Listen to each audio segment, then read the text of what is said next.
বাদ দিয়ে ব্রিটিশের আইন অনুযায়ী আদালত দেখতে চায়, তাদের কথা লিখে রাখেন, তাদের কারো ইমান নাই, সব বেঈমান।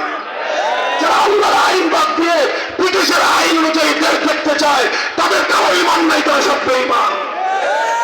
কারণ এটা কোরআনের কথা। তাহলে আমাদের ইমানটুকু আছে কেন? কারণ আমরা বাধ্য হয়ে গেছি, আমাদের আর কোনো উপায় নাই, এজন্য গেছি। কথা বলেন ঠিক না বেঠিক? এখন আপনার উপায় নাই বলে গেছেন, এই কথা আর কতদিন বলবেন? আর কতদিন বলবেন উপায় নাই?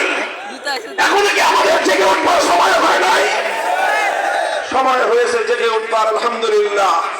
এই যে জুলাই এবং আগস্টের যে বিপ্লব হলো, এই বিপ্লব আমাদেরকে চোখে আঙ্গুল দিয়ে দেখিয়ে দিয়েছে অল্প কিছু তরুণ এবং যুবক, অল্প কিছু তরুণ এবং যুবক তারা যখন অন্যায়ের বিরুদ্ধে, জালিমের বিরুদ্ধে বুক টান করে দাঁড়াবার জন্য রাস্তায় বেরিয়ে পড়েছে, তখন 15 বছরের জগদ্দল পাথরের মতো ফ্যাসিবাদী স্বৈরাচারী সরকার পালিয়ে যেতে বাধ্য হয়েছে। এবং এই বিপ্লব তার একটা বড় সিম্বল, বড় একটা আইকন হলো, বড় একটা আলামত হলো। লক্ষ্য করলে দেখা যায় বিপ্লব চূড়ান্তভাবে সফল হয়েছে আগস্টের 5 তারিখ।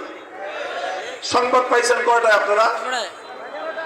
দুপুর 2টার দিকে মোটামুটি সবাই সংবাদ পেয়েছেন 2টায়, কারণ আমরাই তো 2টার আগে খবর পাই। আপনারা পাবেন কোত্থেকে? 1:30 একটু পরে জোহরের নামাজটা পড়ার পরে আমি খবর পেয়েছি, 2:45 আগ দিয়ে। স্বাভাবিক আপনি আরো পরে খবর পেয়েছেন। এই যে 2টার দিকে যে খবর বের হলো, এরপরে 2টা থেকে নিয়ে 3টা পর্যন্ত 1 ঘন্টা বাংলাদেশের টেকনাফ থেকে তেতুলিয়া গোটা দেশের চিত্রটা একটু কল্পনা করেন তো। 5ই আগস্টের দুপুর 2টা থেকে 3টা পর্যন্ত কি চিত্র হয়েছে? কোন আলেম ডাক দিতে হয় নাই, কোন নেতা আওয়াজ দিতে হয় নাই, কারো কোন নেতৃত্বের প্রয়োজন হয় নাই। টেকনাফ থেকে তেতুলিয়া মুসলমানদের এই জনপদের যত জায়গায়, জেলা হোক, উপজেলা হোক, হাইকোর্ট হোক, এমনকি যেখানেই হোক, একেবারে সেনাবাহিনীর সেই ক্যান্টনমেন্টে হোক, যেখানেই হোক, যত মূর্তি ছিল সমস্ত মূর্তি ভেঙে গুড়িয়ে দেওয়া হয়েছে। আছে মূর্তি আর একটাও? মূর্তি আছে আর একটাও? এই সব মূর্তি ভাঙলো কারা? বিপ্লবীরা। কারা ভেঙেছে? জোরে বলেন, কারা ভেঙেছে?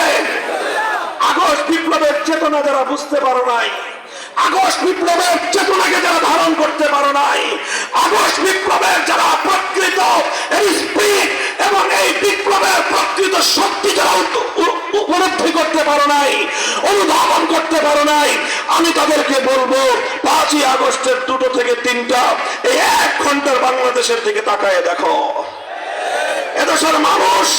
এদেশের মানুষ শিরকি সংস্কৃতিকে ভালোবাসে না।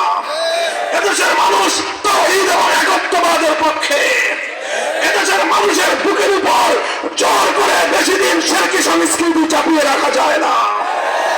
যে জাতি 1 ঘন্টার ব্যবধানে টেকনাফ থেকে তেতুলিয়ায় সমস্ত মূর্তিগুলোকে ভেঙে গুড়িয়ে দিয়েছে, আগামীর বিপ্লবে এদেশের মানুষ কুফরি সংবিধানকে বঙ্গোপসাগরে ভাসিয়ে দেবে।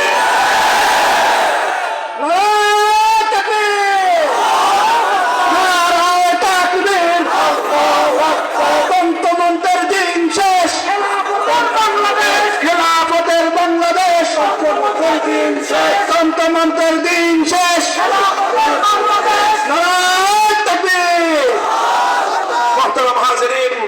আখেরি পয়গাম, 2টো কথা আমি আপনাদের কাছে বলবো, কথা বেশি লম্বা করবো না। আমি আগেই বলেছি, আজ বাংলাদেশে একটা আওয়াজ গোটা বাংলাদেশের সকল অঙ্গন থেকে উচ্চারিত হয়েছে, সেটা হলো ভিনদেশী আধিপত্যবাদ বাংলাদেশ মানবে না।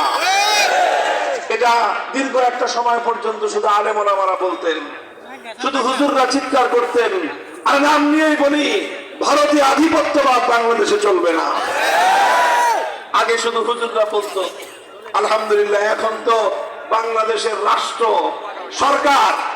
সরকার সকলকে ডেকে সমস্ত রাজনৈতিক দল, সমস্ত ধর্মাবলম্বী, হিন্দু, বৌদ্ধ, খ্রিস্টান, মুসলিম, সকল রাজনৈতিক দল মিলে সকলে আজ বাংলাদেশের ঐক্যবদ্ধ, বাংলাদেশের উপর ভারতীয় আধিপত্যবাদ চলবে না। আপনারা একমত? এখন শুধু